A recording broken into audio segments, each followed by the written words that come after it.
You may ask yourself, what is he doing? Well, that's a good question. Let me show you.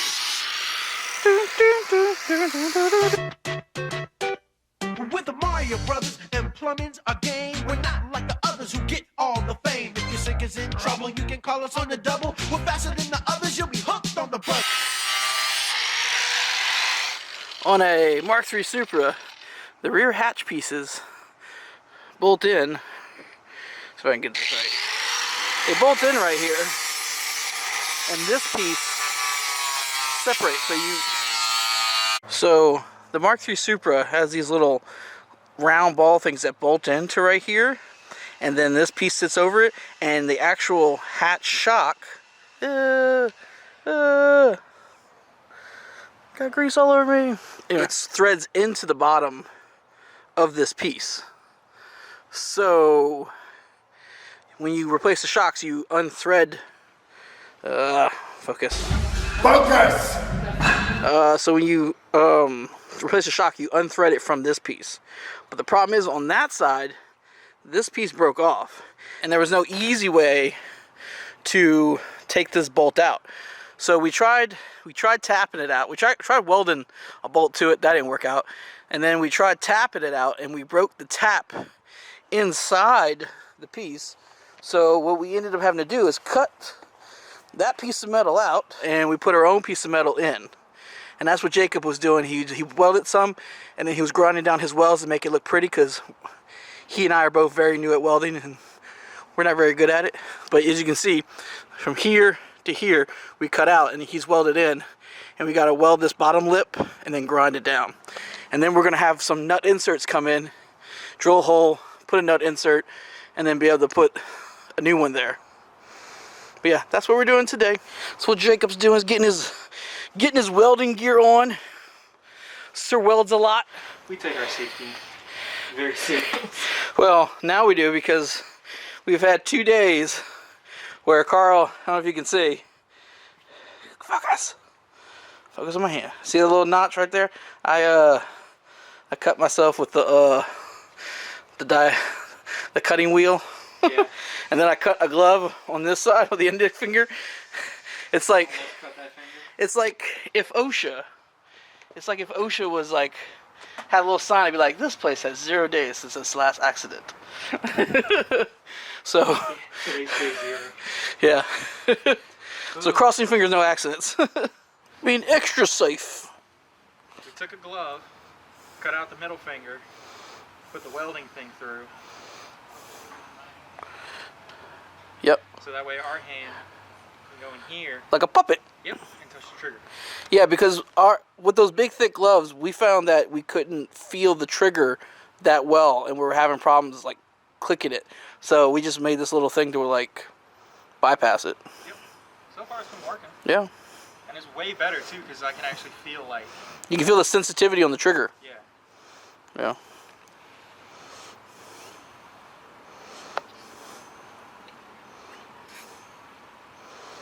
Very good.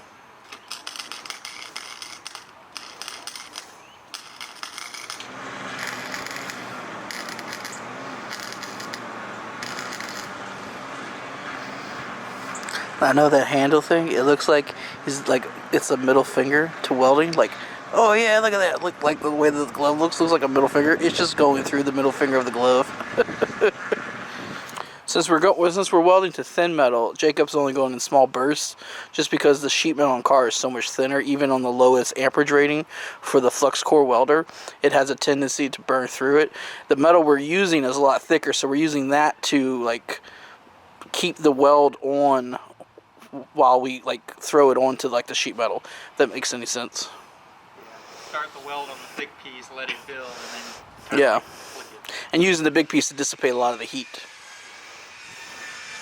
Something we learned building this other thing that we're gonna be working on today is this battery box. I keep calling it a battery box. It's not a battery box. No box. It's a tray. So shadow's all kind of like messing it up, but as you can kind of see, there's like a piece of metal that's been welded in silicone. Here's cut to a picture of what it used to look like. It was just a hole. On top of the hole was the actual battery tray, which this is what it looks like after we've kind of tried cleaning it up. It was much worse before. But that whole piece rusted and the whole bottom rusted out. So what Jacob and I did, we designed kind of patched in this area. It's not perfect to the way it is on the other Supra, but and then we siliconed it in. We've had it sitting for a couple days. It's just why it's rusting around it. We need to clean that back up. But we got to figure out a way to get the battery level, because right now it would be leaning down like this and there's no way to mount it. So we need to get another piece of sheet metal and kind of put it up above that one to sort of put the battery on. So that's another thing we're doing today. Just figuring that out. It's not perfect, but it'll do good enough for what we're doing. Because we got to figure out how big our new tray has to be. Because as you can see, this is the stock one. You see how flat the whole area is that the battery tray sits on? Ours is not like that. So we got to do some measuring to figure that out. So 8.5. 8.5.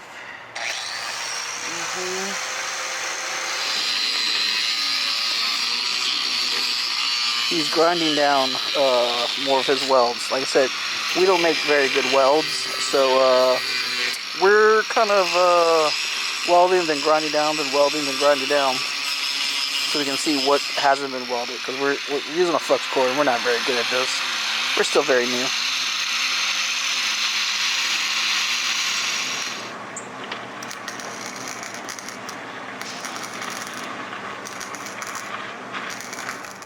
It ain't pretty, but it'll hold.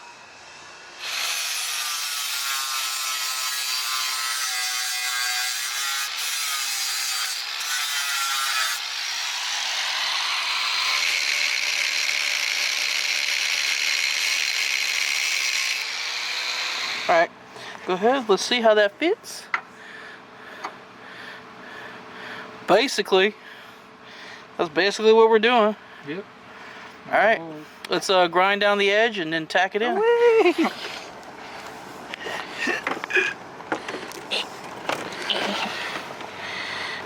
Great footage. Like a gazelle? Like a gazelle. A slow gazelle. It's graceful as a gazelle. So yeah, we got some anti-splatter spray here since we're dealing with flux core. Yep. The flux core. This is what makes time travel possible. Now I'm on the back side of this, so my eyes should be fine. Now if I see any splatter, I'll get out of the way, so don't worry about me. Okay, the camera has a filter on the front of it, so in case anything flies at its lens. Which it might. Yeah. I filmed Jeff welding before, so. Oh, okay. Yeah. Sure.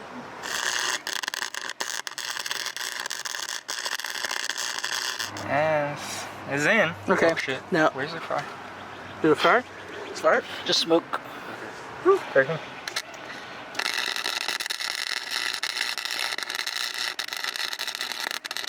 Alright, so there are the pieces. We couldn't really weld on the other side because it's too sharp, but go ahead and put the battery on it.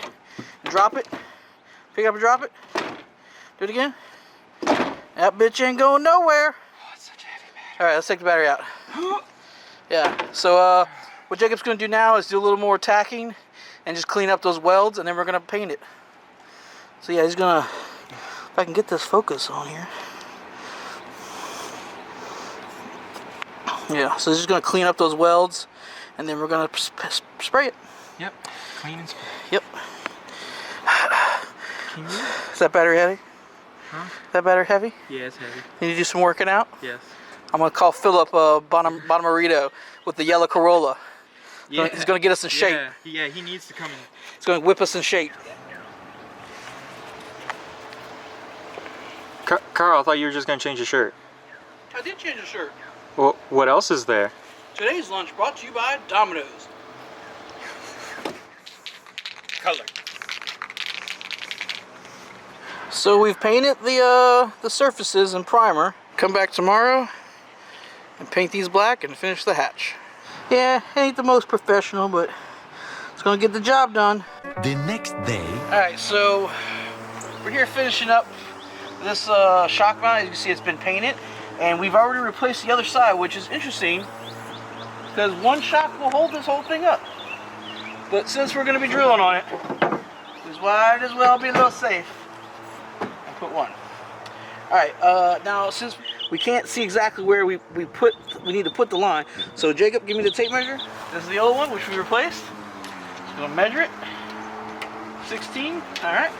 Go on to the other side. Alright. So, the hole needs to go right to the left of that mount. Measured. So, this is the riv nut we're going to be putting in. So, instead of just drilling in and making sure, I want to make sure that this riv nut is going to be all the way. So here it is all the way to the top, and it just barely creases the bottom. As you see right there, is use this small drill bit through the. I'm going to put the riv nut on here, invert it.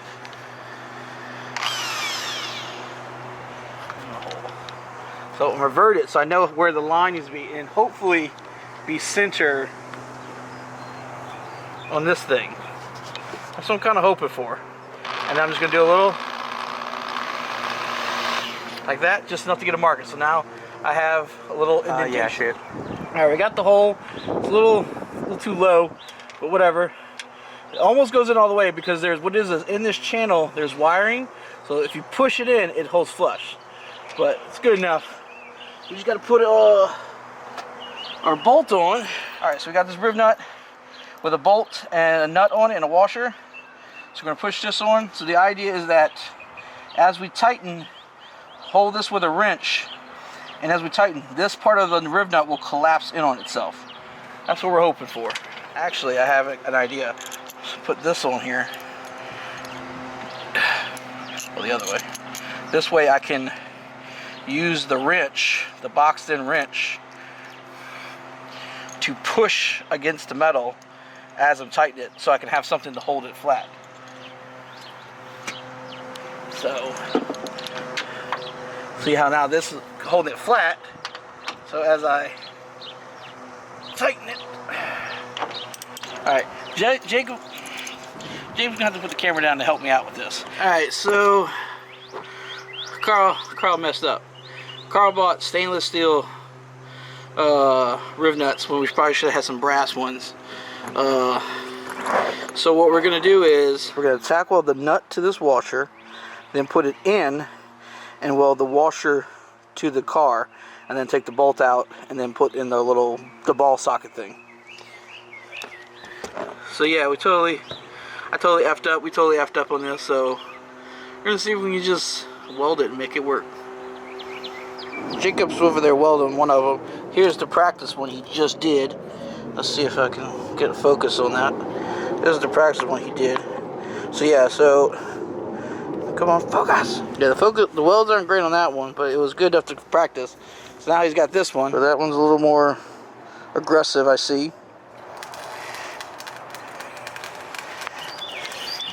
So yeah, we had a bit of an issue.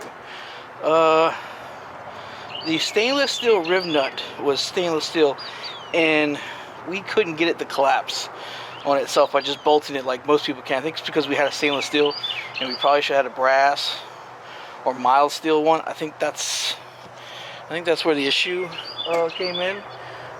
So as you can see, Jake's down there welding and doing all that kind of work. Anyway, the reason he's doing that is because, well, we're like, well, we'll just weld a nut to the washer, put that in the hole, and then, so we did that.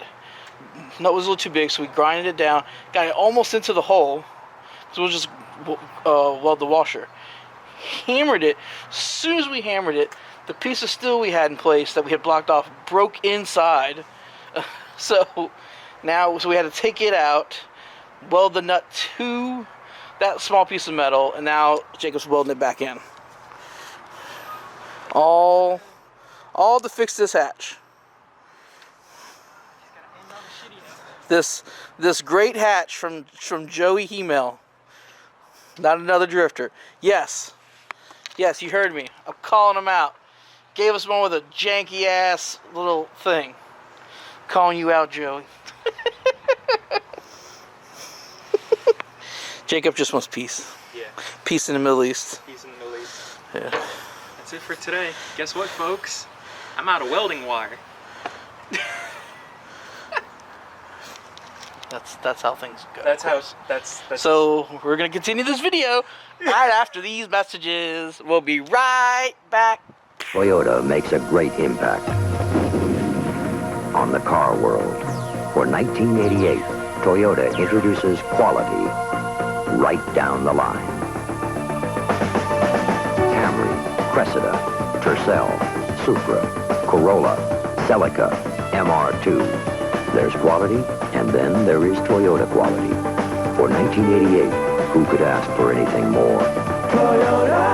Alright, so we're back here, and Jacob just got finished grinding some welds down. And you can see that's as good as we can get it at our current skill set level. We're gonna now test out the hole. Alright, so now we're gonna put the ball in that we got from some website that I'll put down below. Just tighten it up.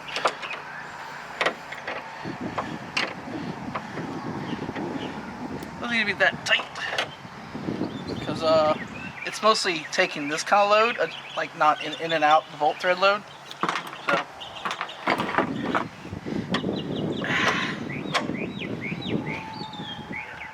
push up.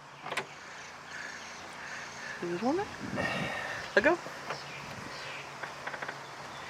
Start closing the hatch. Oh fuck. Yeah, you gotta grab in the middle.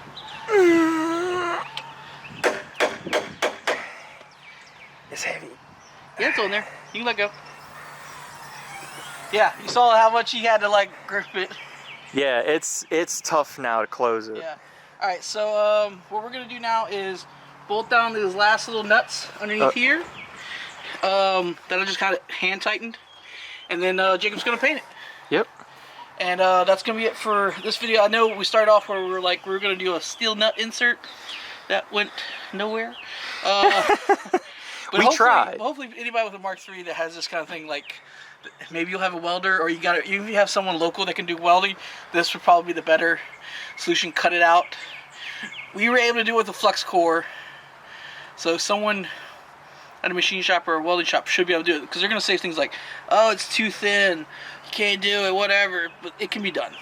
Yeah. It may look like boo-boo, but Yeah. it'll get the job done. Yeah. So anyway, and as for that, that's it. Goodbye. Get the fuck out of here. Fine. What was it, Jacob? Yeah. Today's lunch is brought to you by Domino's.